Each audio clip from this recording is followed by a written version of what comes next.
Here we have terms and conditions, which are pretty boilerplate terms and conditions, lawyer stuff.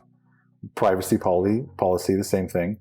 And then tell a friend, which we've already covered. The ability to send a link to a friend or a family to share the Health Safe app with somebody else. And at the bottom, we have log out. We really don't want you logging out. We'd really love for you to stay logged in.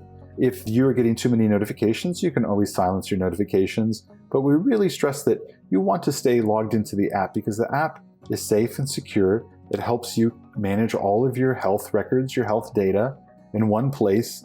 And it really benefits yourself most of all, your doctor, and the whole world and community. So please stay logged in.